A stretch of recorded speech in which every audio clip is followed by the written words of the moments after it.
नमस्कार, ये आकाशवाणी शिमला है। अब आप राकेश शर्मा से प्रादेशिक समाचार सुनिए। पहले आज के मुख्य समाचार।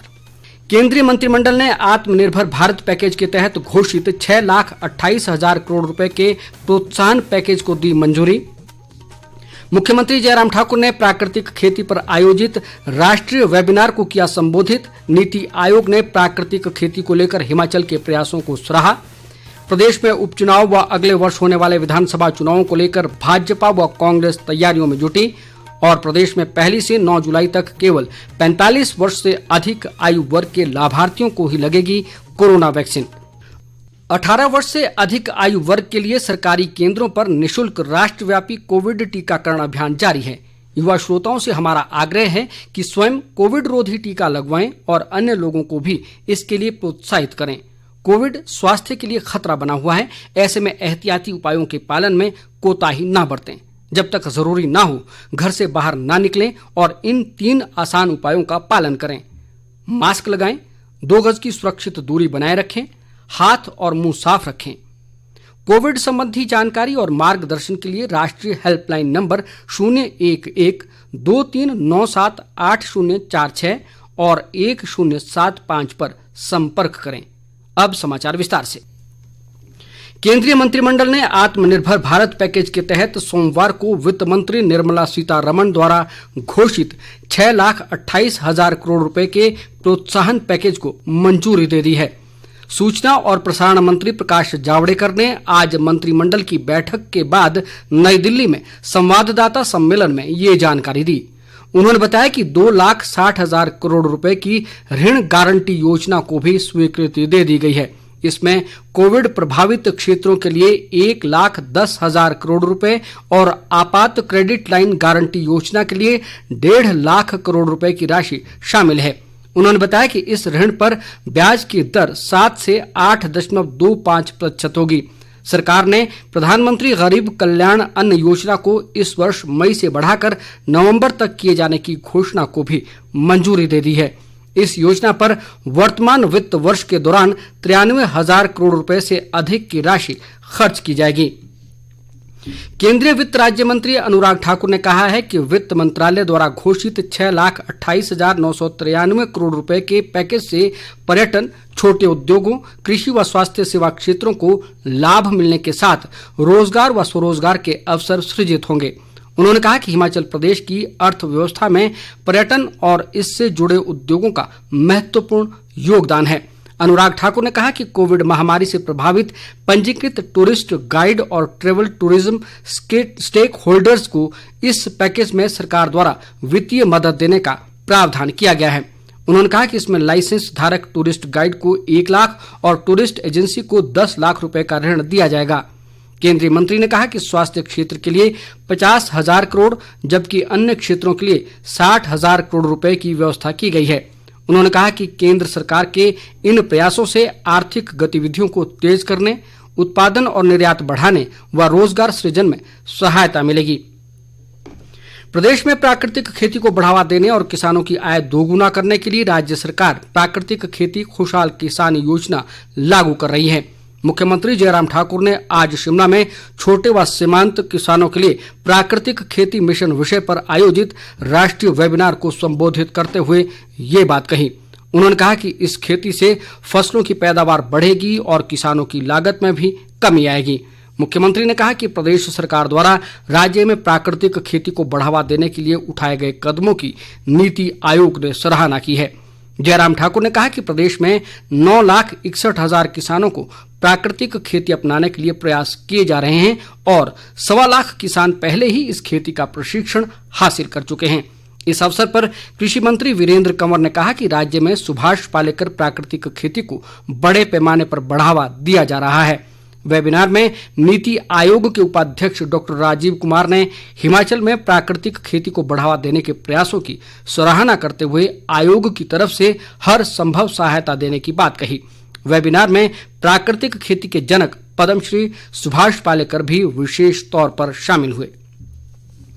राष्ट्रीय कृषि वेबिनार में मंडी जिला के 12,327 किसानों ने भाग लिया। मंडी जिला में सभी 559 पंचायतों में प्राकृतिक खेती का कार्य शुरू कर दिया गया है। इस बीच बिलासपुर जिला की 173 ग्राम पंचायतों, सामुदायिक भवनों और सार्वजनिक स्थानों पर किसानों व बागवानों को यूट्यूब के माध्यम से वेबिनार का प्रसारण दिखाया गया। जिले में 6,398 किसानों व बागवानों ने प्राकृतिक खेती को अपनाया है। जल शक्ति मंत्री महेंद्र सिंह ठाकुर ने मनरेगा सहित भवन व अन्य सन्निर्माण कामगार कल्याण बोर्ड के पंजीकृत श्रमिकों को बोर्ड की कल्याणकारी योजनाओं का लाभ लेने का आह्वान किया है। वे आज धर्मपुर विधानसभा क्षेत्र के चौलथरा में विभिन्न पंचायतों के पात्र मनरेगा कामगारों को 152 सोलर लैंप और 82 इंडक्शन वितरण करने के मौके पर बोल रहे थे। इस अवसर पर महेंद्र सिंह ठाकुर ने बागवानी को बढ़ावा देने के लिए हिमाचल शिवा परियोजना से जुड़ने का लोगों से आह्वान किया ताकि वे आत्मनिर्भर बन सकें। इस अवसर पर उन्होंने जन समस्याएं सुनी और अधिकांश का मौके पर निपटारा किया। उद्योग और श्रम व रोजगार मंत्री बिक्रम ठाकुर ने कहा है कि भवन व अन्य सन्निर्माण कल्याण बोर्ड के कामगारों को दी जाने वाली सहायता राशि को 1.5 से 2 गुना तक बढ़ाया गया है। आज शिमला में बोर्ड की बैठक की अध्यक्षता करने के बाद उन्होंने एक पत्रकार वार्ता में ये जानकारी दी। बिक्रम ठाकुर ने कहा कि कोरोना काल में 1,35,360 कामगारों को बोर्ड द्वारा लाभ दिए गए हैं। कामगारों के मानसिक रोगी बच्चों की सहायता राशि को बढ़ाकर 20,000 वार्षिक, जबकि हॉस्टल में रह रहे बच्चों को 15 से 20,000 रुपये किया गया है। इसके अलावा कामगारों को मिलने वाले लाभ में भी वृद्धि की गई है। खाद्य आपूर्ति मंत्री राजेंद्र गर्ग ने कहा है कि प्रदेश के लोगों को उचित मूल्यों की दुकानों में गुणवत्तापूर्ण खाद्यान्न उपलब्ध करवाया जा रहा है। आज सोलन में पत्रकारों से बातचीत में उन्होंने कहा कि प्रदेश सरकार उचित मूल्यों की दुकानों में लोगों को सब्सिडी के माध्यम से तेल दे रही है और बाजार में खाद्य तेल के दाम कम होने पर डिपुओं में भी इसका मूल्य कम करेगी। राजेंद्र गर्ग ने कहा कि वर्ष 2022 के विधानसभा चुनाव में भाजपा फिर से सत्ता में आएगी। लाहौल स्पीति जिला के केलंग से दिल्ली के लिए राज्य पथ परिवहन निगम के वॉल्वो बस सेवा 3 जुलाई से शुरू होगी। जनजातीय व तकनीकी शिक्षा मंत्री रामलाल मारकंडा इस बस सेवा का केलंग से शुभारंभ करेंगे। उपायुक्त नीरज कुमार ने बताया कि इस बस सेवा के शुरू होने से लाहौल घाटी में आने वाले पर्यटकों को आरामदायक परिवहन सुविधा मिलेगी। उन्होंने बताया कि इसके अलावा 3 जुलाई को ही मनाली से चंद्रताल के लिए भी बस सेवा शुरू होगी। इसके अलावा 4 जुलाई से काजा से त्रिलोकीनाथ के लिए भी बस चलाई जाएगी। प्रदेश भाजपा कार्यसमिति की सेमी वर्चुअल बैठक आज शिमला में पार्टी अध्यक्ष सुरेश कश्यप की अध्यक्षता में हुई। मुख्यमंत्री जयराम ठाकुर भी बैठक में मौजूद रहे। इस दौरान भाजपा के राष्ट्रीय उपाध्यक्ष सोदान सिंह, प्रदेश प्रभारी अविनाश राय खन्ना, सह प्रभारी संजय टंडन, केंद्रीय वित्त राज्य मंत्री अनुराग ठाकुर और पूर्व मुख्यमंत्री शांता कुमार व प्रेम कुमार धूमल ने वर्चुअल माध्यम से बैठक में हिस्सा लिया।